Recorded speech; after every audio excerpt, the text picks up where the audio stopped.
And hello, students. This is a review of Chapter 10 from Hillier for MGT5080. Okay, so Chapter 10 is forecasting. And as you drop into the chapter here, looking at the Chapter 10, you can review the learning objectives through the chapter here. I'm going to make this as kind of a move-along review of what goes on in the chapter. And here on the first page, they're stating that generally you can use some statistical forecasting methods, which is going to be the basis of really this video. Now, what we're going to go through in Chapter 10 here in the example case very much mirrors Case 10. So by learning it here and using some of the material that's given to us by Hillier and Connect and McGraw-Hill, we'll be able to get through both the example here in this chapter, and then for your final report, you'll be working on Case 10. All right. So there's statistical forecasting methods, which we'll be using. And then as well as there can also be judgmental forecasting methods. So statistical forecasting methods has to do with time series generally. We're looking at over time, records being taken at basically the same intervals. Every interval a reading is taken, and that could be on the year, quarter, month, all the way down to even probably the minute, second, and maybe even shorter than that for things like the stock market, which have very fast or low latency, and they're looking for fast turnaround times on forecasting. Okay, but then the judgmental forecasting methods, one of the most prevalent ones, you go to the experts out there. There's a Delphi system. They call it the Delphi, going back to the age of Socrates and Aristotle and Plato, about getting the wise people in a room and getting multiple perspectives of it, including the devil's advocate. And in fact, that's where the devil's advocate name comes from, is that someone's appointed to be the naysayer and try to poke holes in arguments. Okay, we're not going to be doing any of that. Okay, so one of the things on this first page that I want to bring to you is, just a second, I have something going on with the screen here.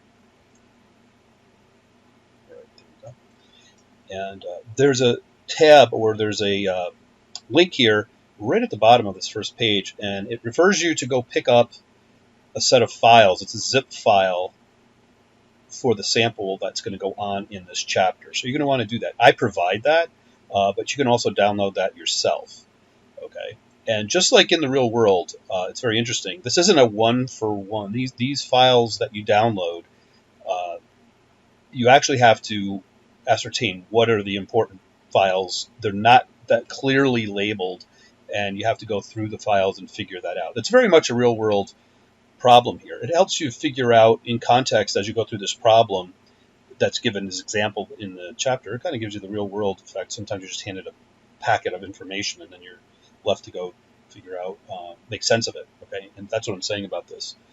All right, and when that happens, let me come over here. When you unzip your files, okay, you can see the long path name here. I'm recording this in the summer of 2021 for MGT5080, and these are the files that actually get unzipped from the zip file. And there's one that's a large file. Let's see which is the biggest one. Let's take a look at this. Okay, so this is where you would start. You need to actually open all these up, but then that can cause you to have quite a desktop covered with sheets. And if you notice, there's multiple tabs down here. Okay, and what we're really after is just this first page. Okay, there's now, according to this text, okay, the whole presentation for this book has to do with modeling.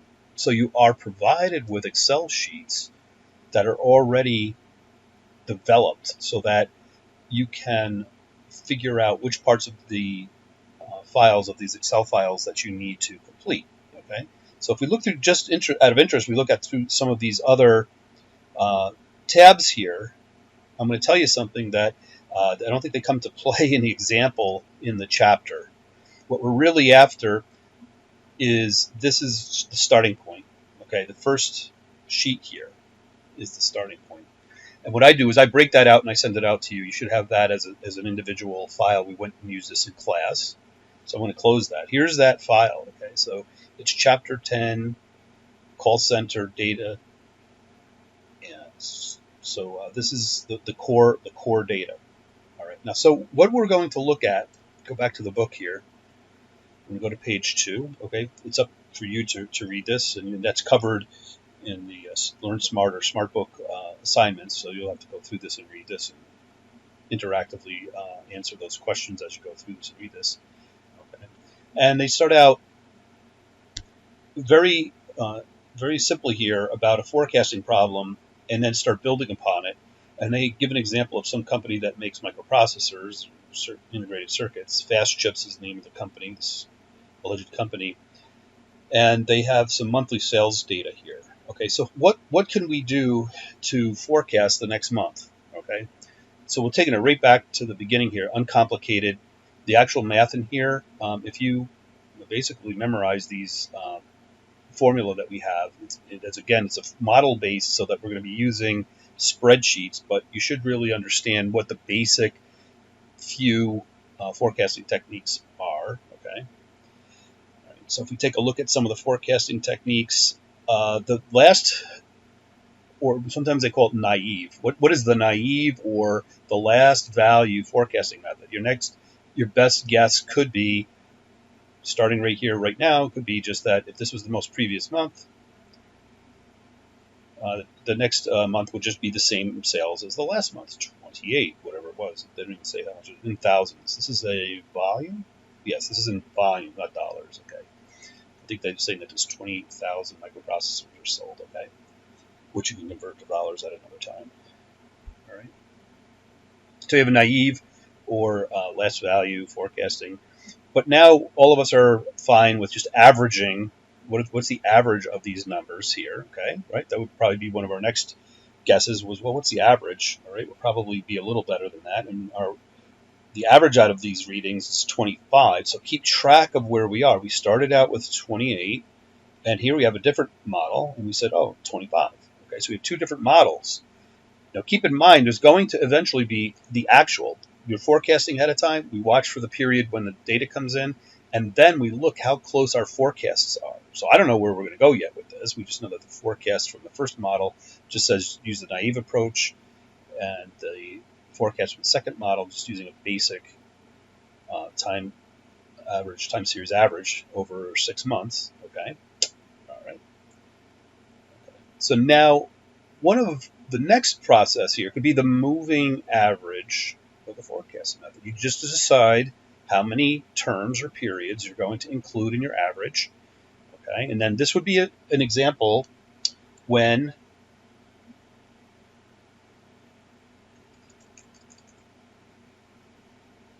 you're in a growing market. You're in something new. Like these microprocessors could be brand new. You might have competitive advantage, complete lock on the market for these, and a lot of customers are waiting for it. So your sales are going to trend.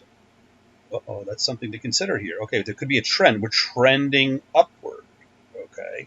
If we're in a commodities market where there's not really any trending going on, we just have variable up and down every month sales.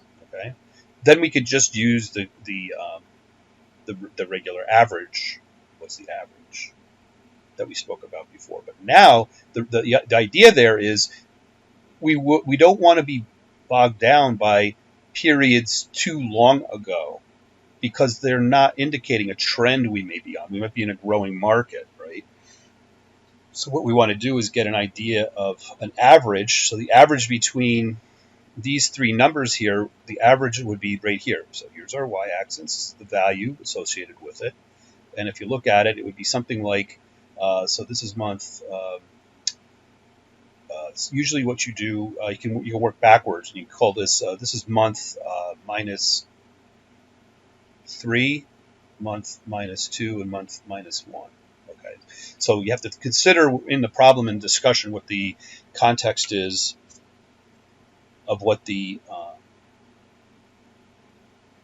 nomenclature refers to here. There's different ways of referring to these periods. Okay, so it could be t minus 1, t minus 2, and t minus 3. The minus 3 means go back 3 months. Okay, but if you look at it, it's a fairly steady growth. All right, it's linear. Okay, it could be curvilinear. It could be going up. All right, it could be a curve here. Right, but here we pick the one trend. The simplest trend would be a steady, constant trend. There's no change from month to month on it. So your average is pretty straightforward. So the average of these 3 months would be the middle one, right? Just be the middle one. Okay, let's go back here. That's why you would want to sometimes use the rolling average on it. Okay. Now the exponential smoothing forecast is like a moving average, where we would have month -3, month -2, and month -1. When we took that average, what we did was we said that, let's say the sales in month -3 is 17. The sales in month 2 months ago, sales in 2 months ago is 19, and last month's sales were 21. Notice I keep it linear. Okay, it's changing by 2 each period. I kept that. Okay, so the average, our simple average, would just be divided by 3. What that really means is that's a simple form of a weighted average. What we're really saying is there's 3 items to average. So 1/3 of the weight of the 3 months ago plus 1/3 of the weight 2 months ago plus 1/3 of the weight goes to the third one, right? So if you add up the weights there, you're going to come up to 1. Okay. So what we've done is we've equally weighted the last 3 months. Okay. So when we start considering the exponential smoothing, okay, what we say is we're going to come up with some non-uniform way of weighting the previous months. Instead of 1/3, okay, we might go 1/10. Okay, so 3 months ago would be 1/10 times 17 plus 3/10 times 19 plus what's now we have to add up to 10, right? 1 and 3 is 4 plus 6/10 of 21. Multiply there. Okay, so you see how we weight it? The weighting has to come out even, right? So we had 1/10 on 3 months ago, 3/10 of weight on 2 months ago, but we're heavily weighting. This is going to count more, in other words, right? We're multiplying by a larger number, right? So that's all that we mean by exponential. What kind of scheme of weighting these multipliers here? Okay, what do we come up with? How are we going to weight them differently? That's all we're talking about for exponential. Now, the linear regressions is a different approach. We'll talk about that. All right, that's a different thing. That's the next level after exponential. Okay, and now what I brought up earlier was you can see the terms are coming up. Forecasting errors are coming up. Okay, there are 2 or 3 different ways of looking at the error. For different situations, you want to look at errors different way. What do we mean by error? Okay, so the forecast, what we're getting is the forecast of month 0, okay? That's our formula. Formula of month today is equal to 1/3 3 months ago plus 1/3 2 months ago plus 1/3 1 month ago. That's our model there. Okay, so again, we have the same thing here. What's our forecast? So this would produce the forecast for today. And once we go through the period, we're going to get the actual. We'll actually get the actual. Okay. At that point, then we can take our actual value and subtract the forecast value, and that's going to be the error.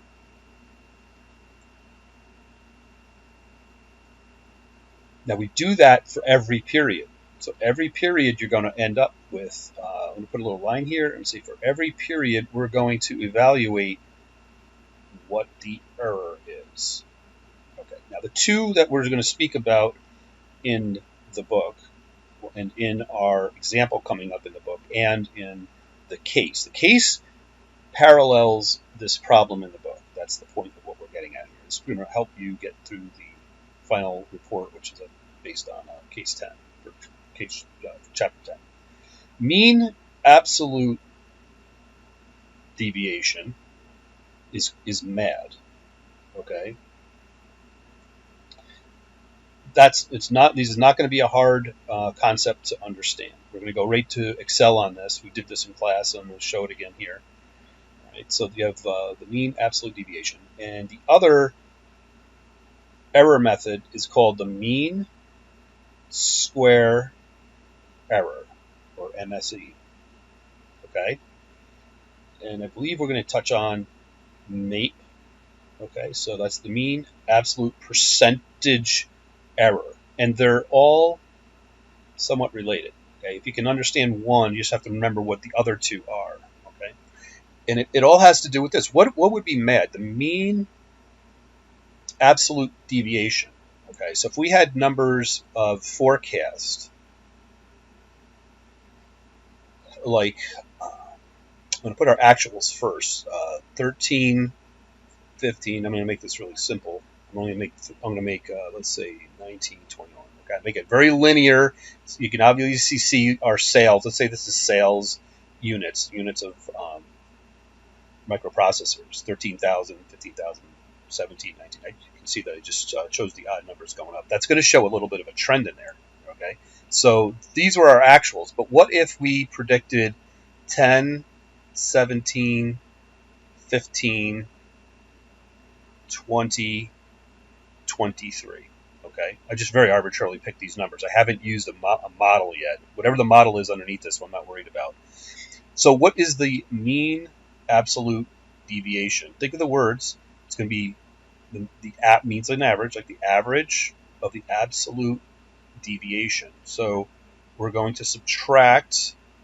This was our actual, and this is our forecast. Okay, so what was the deviation here?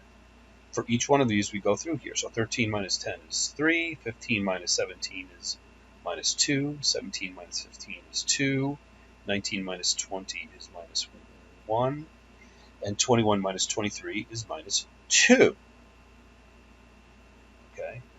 Now, I gave you the example in class. This is similar to when we used the normal distribution, and we're beginning to we develop the concept of going for the standard deviation, where if we just simply take the average of these, we have positive and negative numbers. So remember, these are like distances or deviations. Right? These are distances or deviations.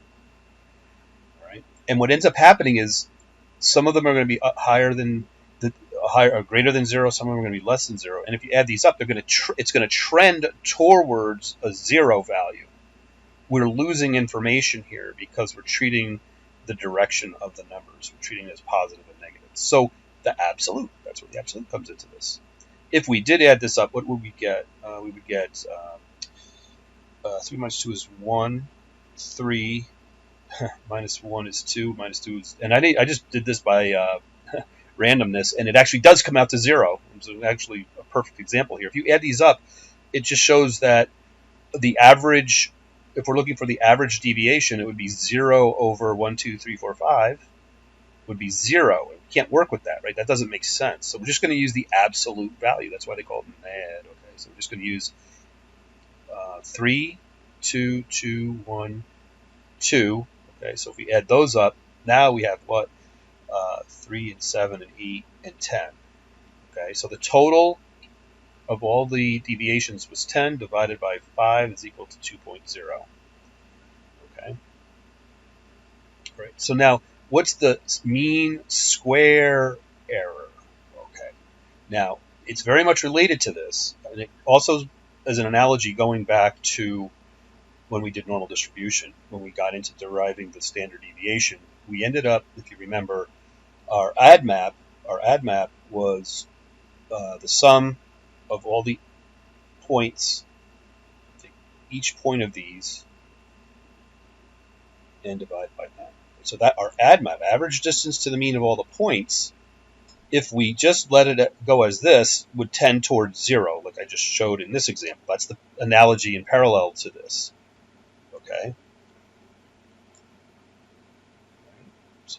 this.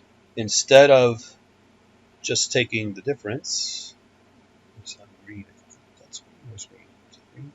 Yeah. What we did is we took the absolute value of it, just like we had to do here. Here we took the absolute values of those, right? Well, in order to move forward,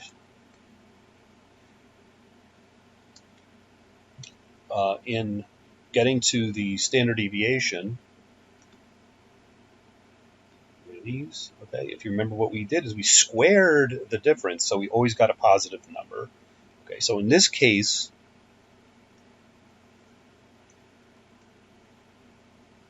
we squared this number, so it was always positive, and then we had to take the square root of the whole total here, and that gave us a standard deviation. That's how we went from add map to standard deviation. We had to do some mathematical contortions on this.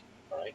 Now, when I was discussing this, remember what happens is little differences here don't square up to very large numbers. But if you have numbers, you have a lot of variability from your mean. That distance of the far points is going to be large, and when you square it, large numbers squared get large squared. They get very large. Very briefly, if you're only one away from the mean, your square is going to be, the difference is 1. 1 squared is an area of 1. And if you were if a point's 3 points away, 3 squared is 9. Okay, so what happens is, so a point only 3 from the mean ends up with a large numbers when you square it. And that's the point of the mean square error. What we're trying to do is amplify the data where there's a lot of variability and you have points far from your predicted values. You're penalizing, or you're identifying realms or scenarios where you have a lot of error. Okay, so we use the MSE, the mean square error, but in this case we're going to leave it squared. Okay, so if we take,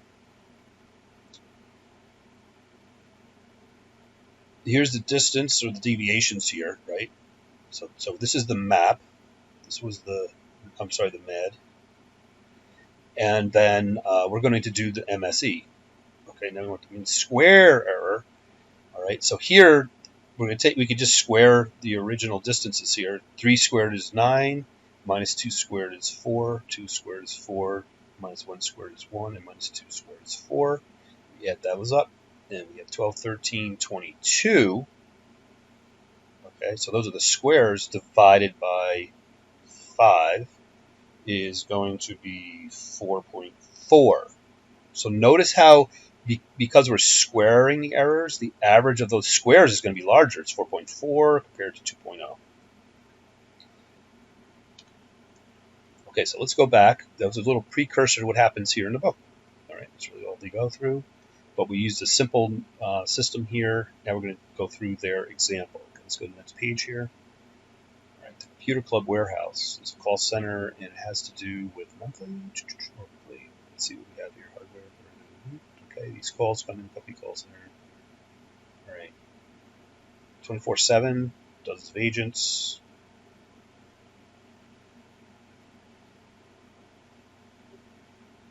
Very common scenario, these call centers, right?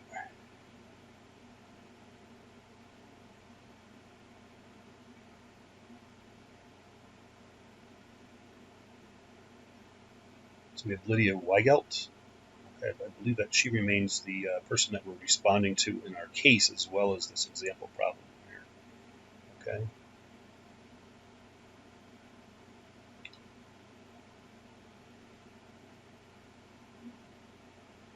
So the call center problems,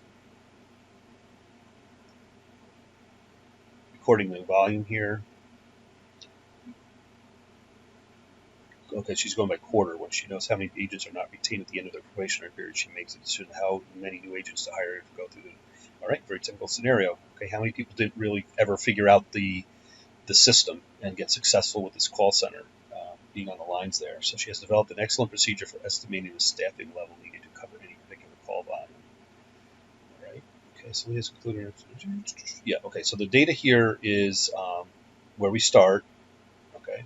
So the data is by year, which is 3 years of data by quarter, as I described there. Call volume. Okay, so the volume, average number of calls received per day each of the 4 quarters. Okay, so we're already dealing with an average. Okay, so this is during quarter 1, the average call volume, daily call volume was 6,000 something. I can't quite read it there. We're going to get to where we can read it here in a second. Okay, all right, there we go. All right, so what we can do is we can flip over to our Excel. This is that data. This is the data right now. So now remember, this is actual. This is actual data. All right. Quite often, we'll have forecasts in a column, and then the actual will follow it. But in this case, we're going to have an actual. Right? So we're going to be thinking in terms of forecasts. We're going to have to come up with some way of forecasting, right? Okay. But just to show what she has there, she went by year 1, 2, 3, 4. Okay. We could do a really quick. Not sure if that'll grab it. See if we can just plot this really quickly here. Insert charts. Nope, I don't want that. What's this look like? All right, it's going to take some formatting to get that to work. All right, so we pass that. Okay, we're not going to bother trying to reproduce that on the fly here. We'll come back to it. I'm trying to reproduce their little graph here. And I think they went and managed all the labeling that goes along with that on there. It's not a natural graph that comes straight out of Excel. You have to edit some of the data once you insert it. Let's see that if we go. If we just do readings like this, 1, 2, we can get what they have pretty quickly. All right, so we're going to take our data. It's really good to push it around, be able to maneuver it. So what I just did was I numbered the quarters 1 through 12 here. Okay, so this would be my version of quarter. I'm going to take that and I'm going to hold the control key down and grab my call volume, and now I'll plot it.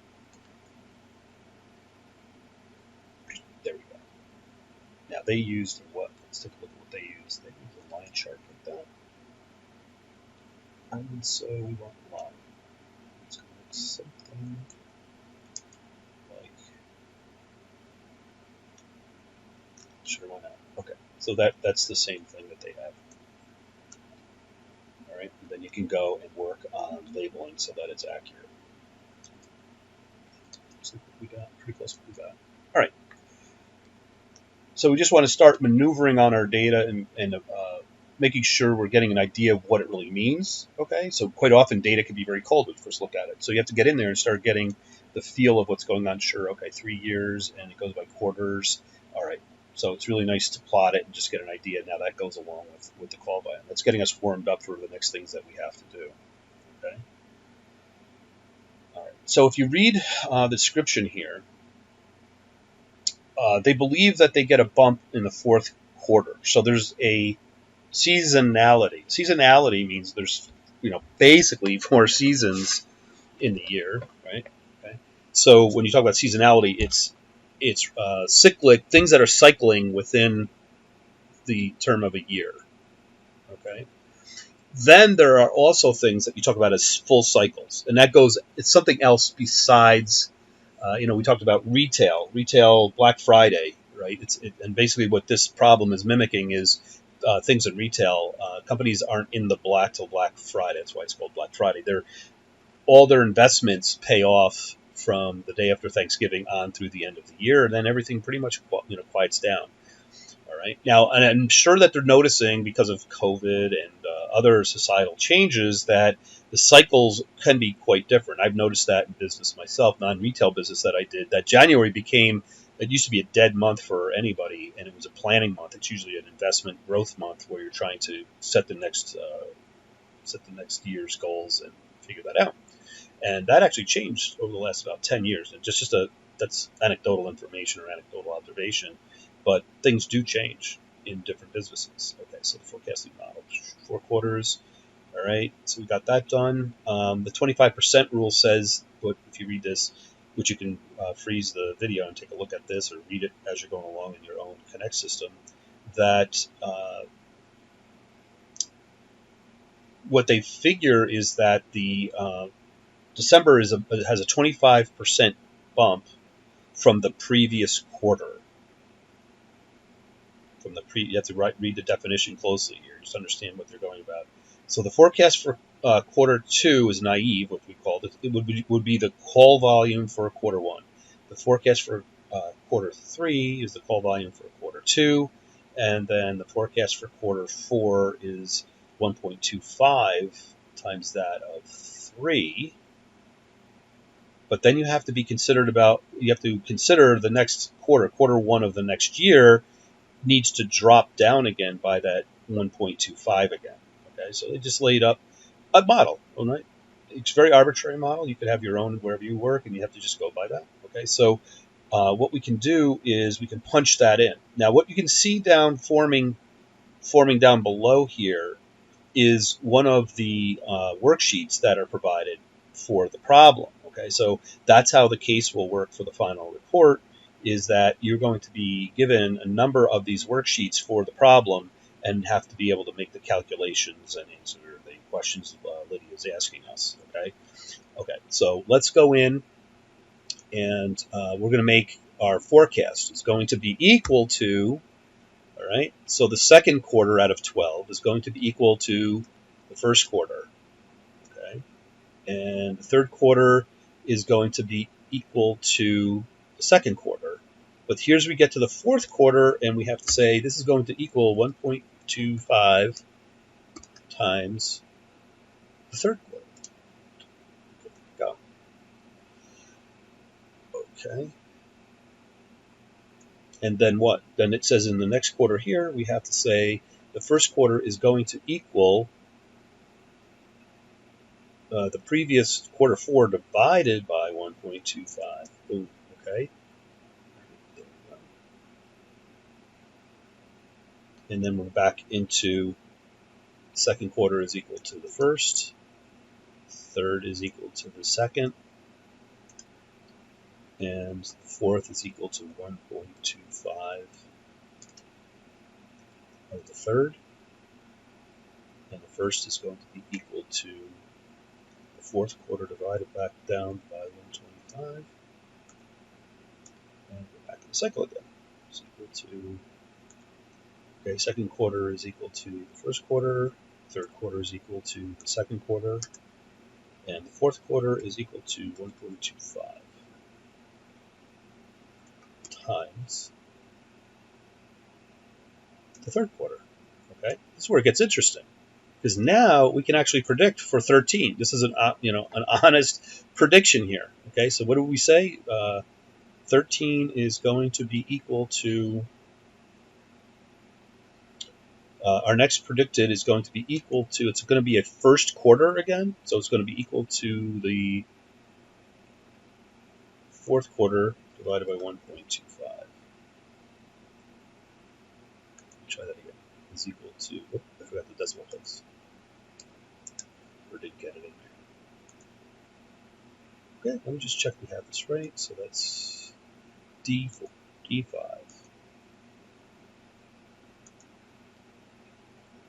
Oh, that's strong. That should be equal to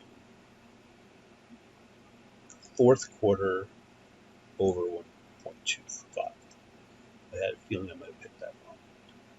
That's equal to D8, D9, D10.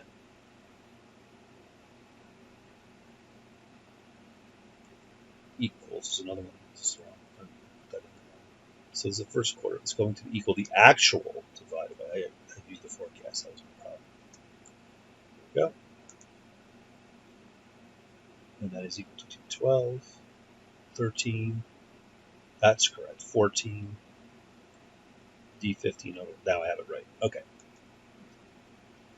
All right, so those should be the correct numbers. Let's go back and see if we can find. We can look at the book here and see what the book says. I might be able to click this.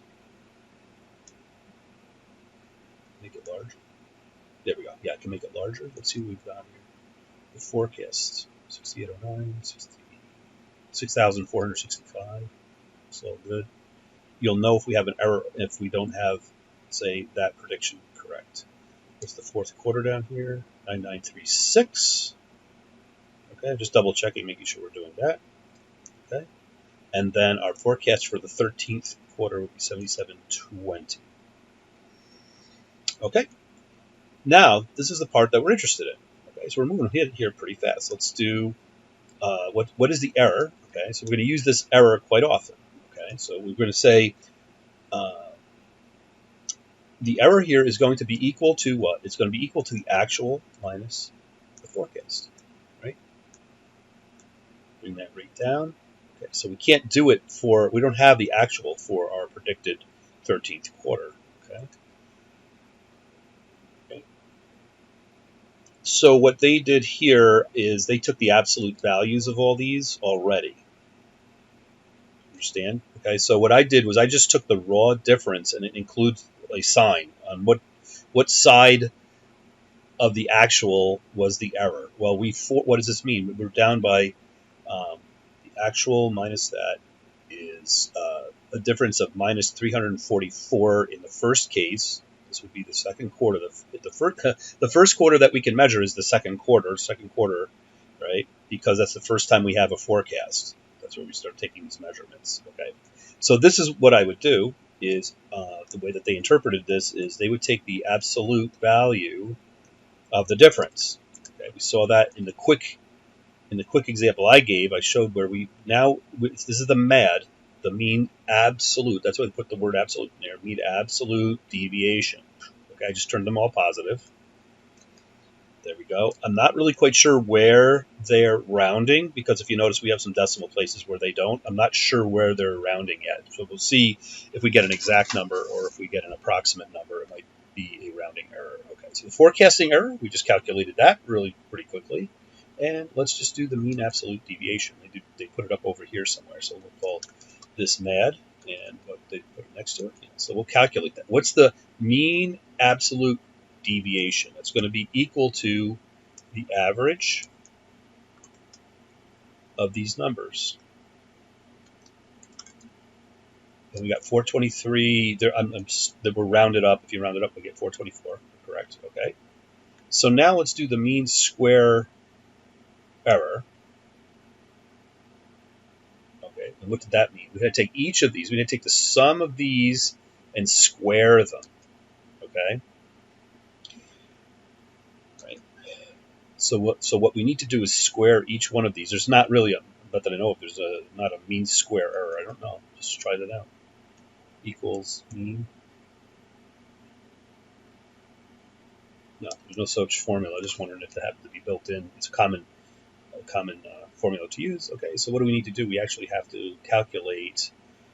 What they did is they used one cell, and we don't want to do that. What we're going to do is we're going to put the error squared here. Oops. We're going to put, so we have the error here. We're going to put the error, and I'll put caret 2 as it's squared. Okay, so that tells us that this is squared. All we're going to do is equals the error and square it. Okay, so we're squaring each of the errors. Okay. So now we can take the average of those. So what's the average of these errors? Now, what did we show before? The average of these squared errors is going to be larger than the average, the one that we just created, the mean absolute deviation. Okay, it's going to be larger than that. Why? Because when we square, look at how some of these errors. If we look at some of the errors, that first error we had was one of the largest. If we come down the list, 344 was our error on our first forecast. Whoa, there's a 644. There's 1,006.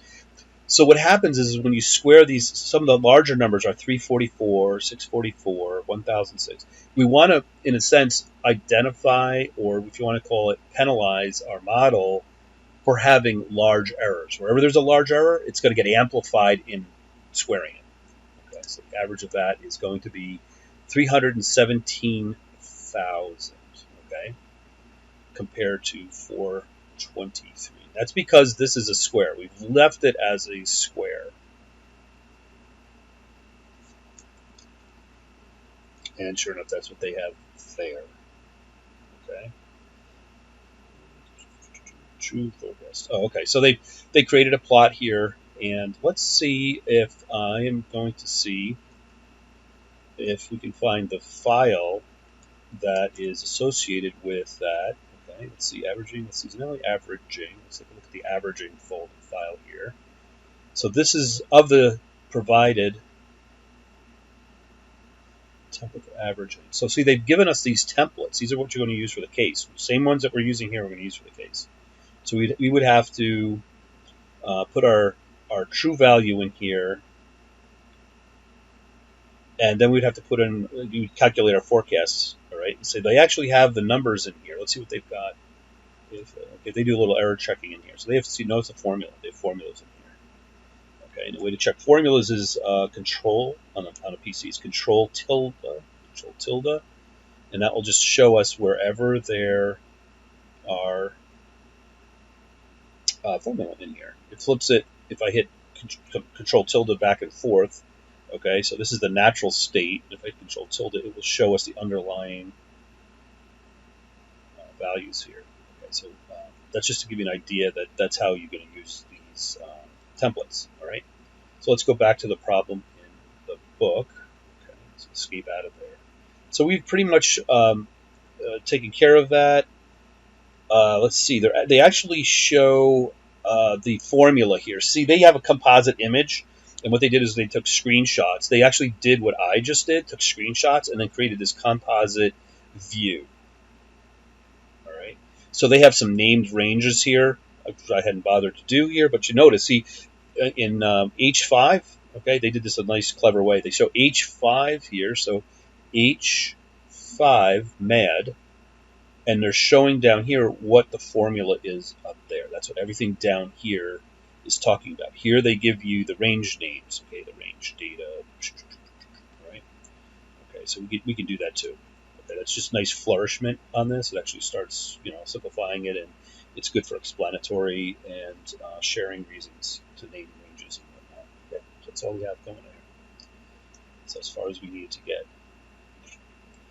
Okay, now there's a commentary here that's pretty interesting. Okay, so what they're talking about is a relative size of the error. Okay, so they're saying if you look at the MAD of 424, what they did is they just went beyond and said, let's show that it's 5% of the average daily call volume in most quarters. All right, so can we calculate that? Can we go back to the other file? All right. So they're talking about the MAD here. Okay, so we're going to show the MAD relative. I'm going to create a new little thing here called MAD relative to the average. Okay, so we're going to say that number, okay, it's going to be equal to that number over the average of these numbers. Okay, what's our daily call number? Yeah, so we want to see on average, what percentage is our error to like the underlying primitive numbers. Like what are the primitives here? The primitives are the actual call volume numbers. So if we go in there, all right, so sure enough, when I do that relationship, I'll convert it to percentage here, show a couple decimal places. And so they spoke of it in terms of 5%. It's 5.63%, going back to the book. Okay, all right. So it's interesting. There's you really want to play with the data. Coming in and just doing these things that you know about will take you to the next level. Once you get these basics done on any data that you receive, then it will lead you to asking further and further questions. But you want to get a feel for it. That's what they're doing. Get a feel for their data in here. That's what they're doing. Okay, so although errors of this size are common in typical applications, they're saying that for this instance, we want better forecasting. And it says, no wonder Lydia's mad. Okay, pun there. About the core job that the 25% rule is doing better forecasting method. Focus on mean square error. Okay, we looked at the mean square error. We took care of that. Okay, we plan to find a better forecasting. All right, good enough. All right, some of these review questions, some of these you'd have to, this is a review of what the commentary was above. What are the consequences of not having enough agents? Okay, it says so up there. The quality goes down, and Liddy's having a hard time hiring new people. That's her frustration was hiring the right number of people. 25% rule was that the quarter four goes up by 25% compared to the previous month or previous quarter, but then you have to deflate it again for the first quarter following that. The next year's first quarter has to be deflated by 25%. Okay, what is MAD? We went over that. What is that? And what is a time series? Time series is just data taken at equal intervals in time. Okay, so let's go on to the next page here. Okay, so now we're talking about seasonal effects, right? So seasonal are within a year, and the best one is Black Friday. It's the best example to remember what seasonality is. It's within a year. It has something to do that's calendar year 365. Something like a college works on a academic year, so it's different than the calendar year. A lot of companies work off a fiscal year, so it's not always January to end of December, January 1 to December 31st. Sometimes it's something else. Okay, seasonal effects. So it'll show up. You have to take that into consideration here. So when we evaluate the seasonal effects here, what we want to do is we want to look at corresponding periods in each annual cycle. And we're using a calendar year here for this problem, from January 1 to December 31st, considering the seasonal effects. Okay, so what we look for is we're going to look at, separate out each quarter one and each set of quarter two and each set of quarter three data and compare it to the overall average. Okay, so we have 4 quarters. Okay, for each year, we have 3 years. Okay, so we're going to take the 3 first quarters and average them, and you're going to get 7,019. And you're going to average the 3 years of second quarter and the 3 years of third quarter and the 3 years of fourth quarter. So we'll do that individually. Let's go back and do that. Okay, so we'll come back over here. We'll just keep running with this. Put that down there. Okay, so what I'll do is I think maybe I'll try, see if I have to come back. I might have to open this up again. Hide those for a sec. Okay, just hide them so I can start writing right here. Okay, so we want to get that same table working here. So we're going to go Q1 average. Okay, let's see what it does here. Nope, it doesn't. It's not smart enough to do that. All right, let's figure that out. But that's too much hoping. Q3 average. Q4 average. Okay, so that's going to be equal to, and if you want to use on a PC, the keyboard shortcut to get an average in there is just Alt MUA. Try that again. Alt MUA. I had the equal sign in there already, and it didn't like that. So Alt MUA is a shortcut to get average formula. And what we want to do is we want to do quarter one here. I'm holding down the control key. I'm selecting out all the quarter ones. There's a quarter one, and there's a quarter one. Hit enter, and sure enough, we get 7,019, which they've got, except we have a couple decimal places. And we should be able to just drag that right down. Okay, and 783, 783.4, and 8880. Fine. Okay. So the seasonality factor up here, there's the average.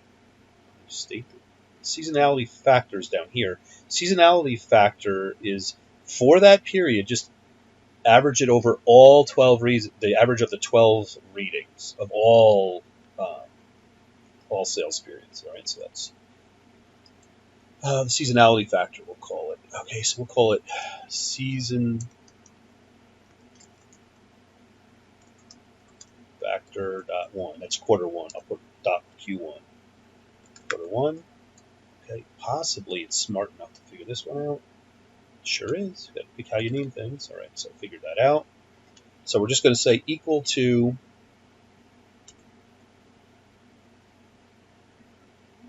our Q1 divided by the average of these data. All right. Let's see about that.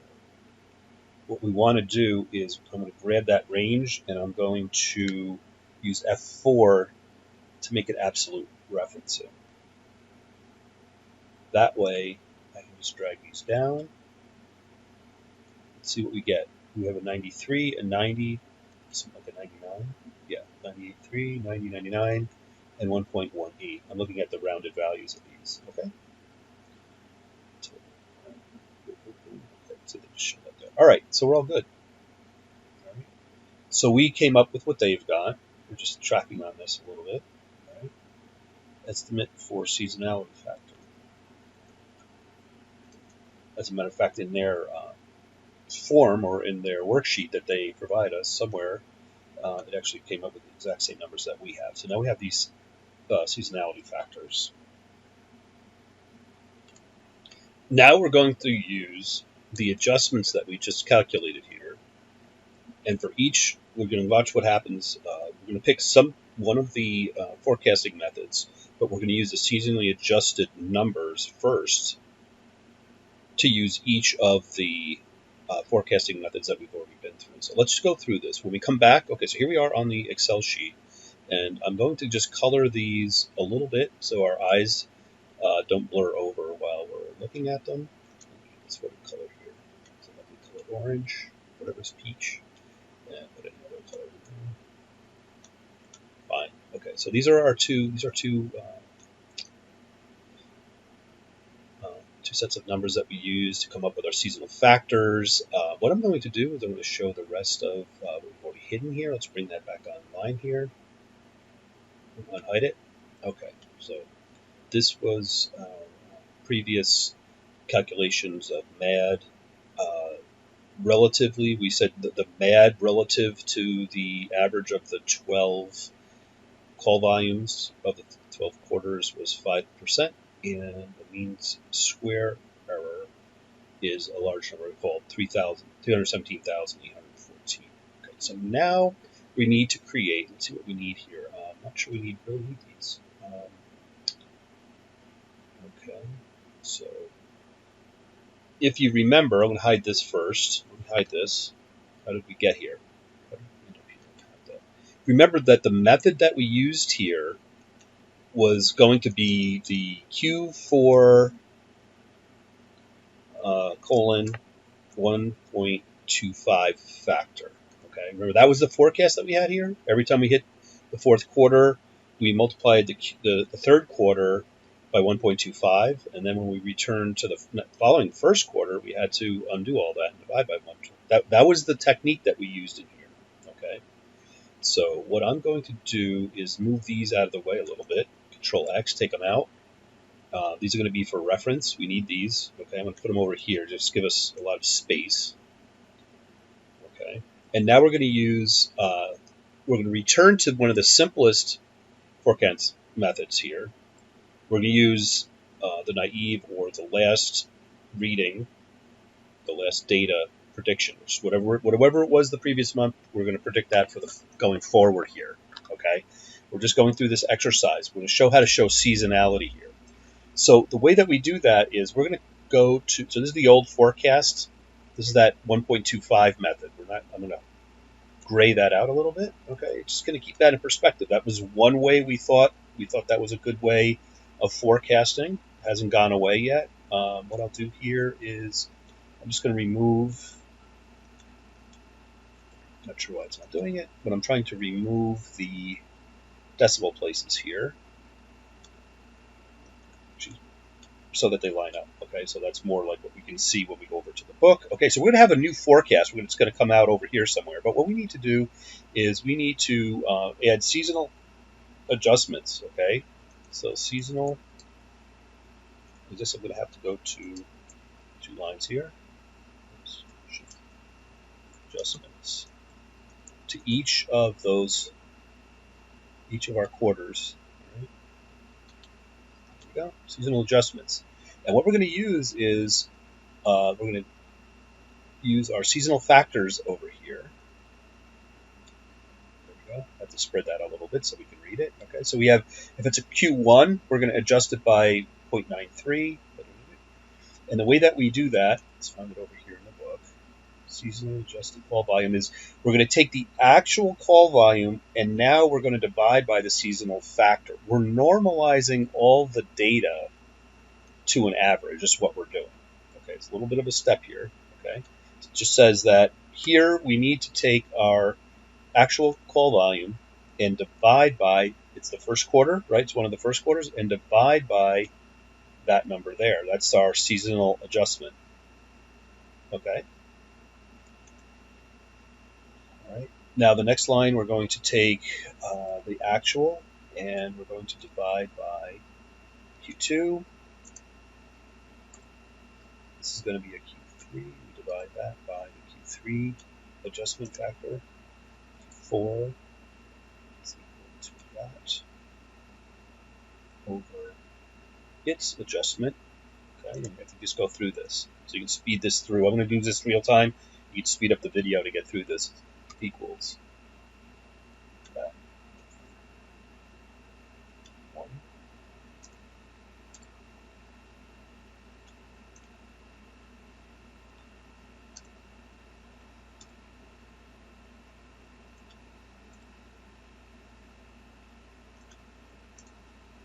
Make sure you get all the numbers in the right place. It's a 4.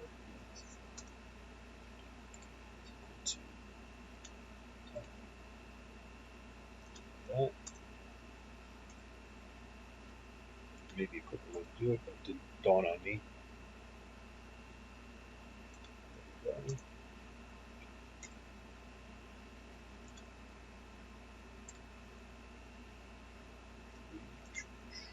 Hopefully it's all in the right place.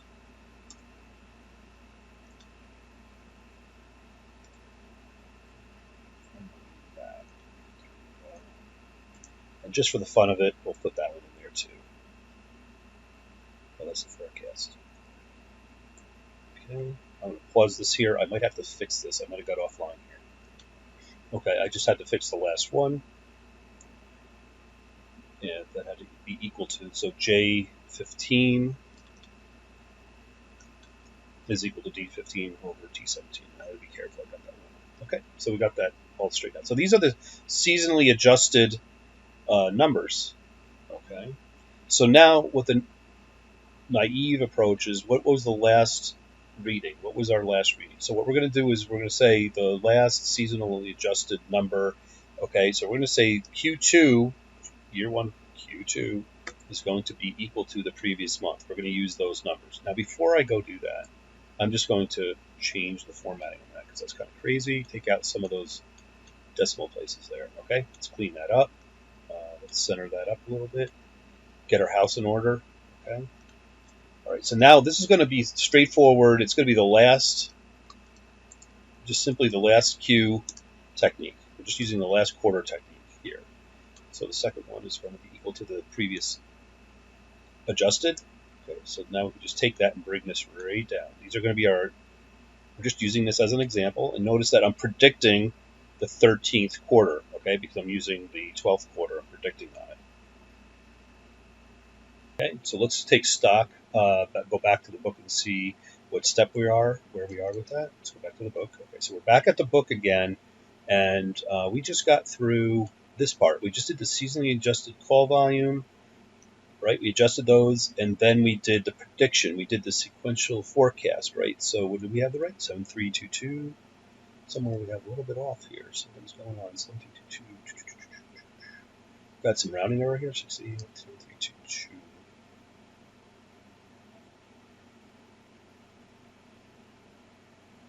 There might be a rounding error here.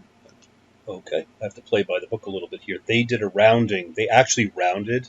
That wasn't very nice. They should keep the precision. So what I need to do here is round this.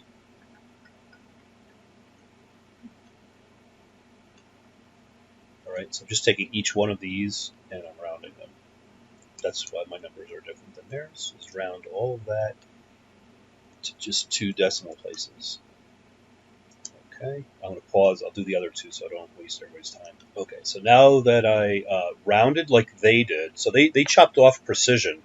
Really, depends on what you're working on, but you can see that we ended up about 20 units off from because of the rounding error there. It's a lesson. Okay, I wouldn't have rounded there. I would have rounded at the last minute.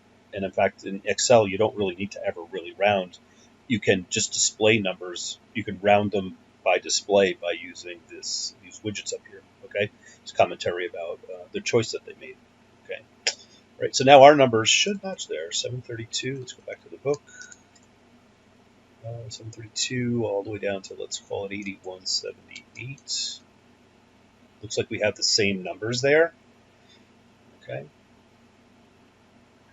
So remember that's just our last Q, but now, see, in year one Q2, we use season adjusted numbers.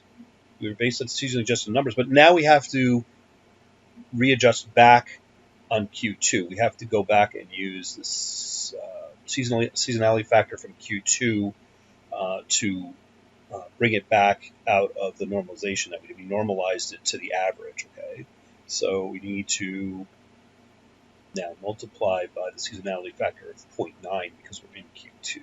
Okay, so this is they call it the actual forecast. That isn't going to be confusing. The actual forecast, because that's confusing. So that's going to be equal to, now this is a Q2 number, all right? It's going to be equal to that times the Q2 seasonality factor. Think about that. Can I draw that down?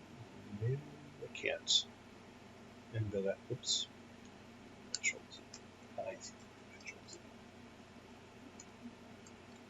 I think I can draw this down that far. 2, 3, 4. Okay, so then this has to be equal to that. We're on Q1 again. Start back at the top. And then I can drag that down by 3, I believe. Start back. Okay, and then we start back at Q1. It's going to be equal to that times seasonality factor for Q1. Like such. Drag that down. Just have to be careful that we use these relative numbers. And this is going to be Q1, so that's going to be equal to that times the Q1. Right? See how we do that? At the beginning we just said let's just look at all the Q1s and all the 2s and 3s and 4s. We normalized it to the average, right? We found out the relative impact, or what's the relative rate on a Q1 compared to the overall average, all right? And by the overall average, Q1 is down. So Q1 would show that according to the average of the 12 periods, Q1s are deflated compared to the average. Q2 are considerably also deflated. Q2 is the most distant. It's 0.9. The average of the Q2s is 0.9 of the average of all 12. Keep remembering, keep stating what we have here. And then if you look at Q3 was almost 1.0. It's almost exactly the 12-month average is 3. And then we knew that Q4 was higher. We suspected, the previous model said we suspected that it was 25% higher than average, or at least it's 25% higher than Q3. But what we found is it's really 18-ish% higher than the overall average. See what we did though? We came out with this total average. We started comparing everything to the average of all 12. Okay, so we're trying to improve over that simple 25% bump in the fourth quarter alone. It was getting people by, but Lydia was getting tripped up because of her hiring. It wasn't accurate enough. That's where we're headed with this. We have to take a look at errors here. Okay, so with these, what I'm going to do is, we did before, we get rid of decimal places there. Okay, so our actual forecast is there, and what is our error? So let's take a look at the errors. Okay.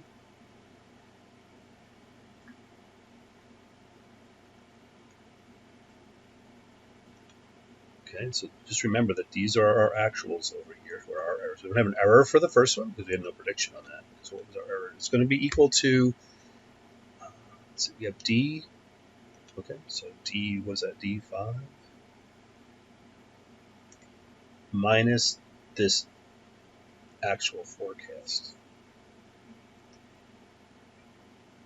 Okay, and probably we took the absolute of that as we did before, the absolute value of that. Okay, it's 124. Okay. You can go that far, can't go into the 13th quarter as predicted only, so we can't really find an error. We don't have the actual for it. And if we check on our, how's the book doing? Okay, let's take a look at forecasting errors of 124, and sure enough, they used just the absolute value there. Okay. There's the forecasting error. Okay. Now all there is to do is figure out your MAD and your MSE. Okay, so let's come back here. Let's do the new MAD. I guess I forgot where I started it before. I'm going to give myself a little room at this point, so I'm going to move this out of the way. Keep moving that out a little bit. Put it right there. Okay, push it out a little bit. And Excel behaves well. It knows when I move that, all the references changed in the cells. You notice the rest of the data didn't change. I'm going to hit Control Save. I haven't done that in a second here. Okay, so let's figure out the MAD. The MAD, where should we put that? Go here. The MAD for this. Okay, the mean absolute deviation. That's kind of easy to calculate. That's actually one of the easier ones because we do average of all of our errors. Those are the deviations. Okay, so it's average of that is 295. Now it's down from whatever it was, 454 before. Keep in mind, keep remembering where our steps are. Okay. Now let's do, what did we call it? I called it MAD relative or something like that. Okay, before. So now our MAD relative to the average of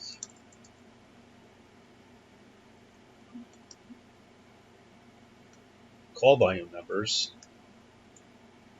is now 3.9 versus 5.3 or 4 where it was before. Okay, so I'm going to throw that into percentage land, right? So we cut it down by 1.5%.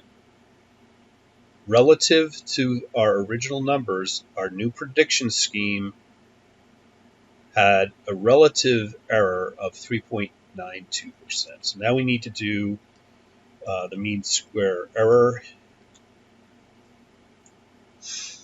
Okay, now the issue there is we have to square numbers. So I'm going to have to insert a line here. We have to square these numbers. So this is going to be the error square. I'm not sure what my nomenclature was before, but right. So we're going to take each one of these is equal to that. Okay, I'm just squaring all those errors. Okay, squared all those errors. And then the average of those errors, mean square error, is going to be equal to the average of the square errors. Okay, so now it's 145,909. That's what we did. We used a simple forecasting. We used the last value forecasting, the naive forecasting here, right? We used that. But what we had done is we had seasonally adjusted each of the quarter data before we made the predictions. Okay, so see, this was the predictions here, the last Q. This is our forecasting. That's our forecast, the last Q. All right. But what we did is we seasonally adjusted all these numbers. Then we did the last quarter forecasting, and then we brought it back again because we had to use the current period's seasonality factor. Okay. If you go back through what we just did there, I think it'll. You have the benefit of the video. You can go back and see where we did that. Okay. So let's check it out. Did we do all right? They have a 295 and yep, we got 295, and they got a mean square error of 145,909, which is very good because that's what we got. All right. Okay, so that brings us through a considerable amount of that. I'm going to cut this. It's over an hour long right now. Cut it right here, post it, and that gets us through. Hopefully this explanation goes along with the book, helps you read between the lines.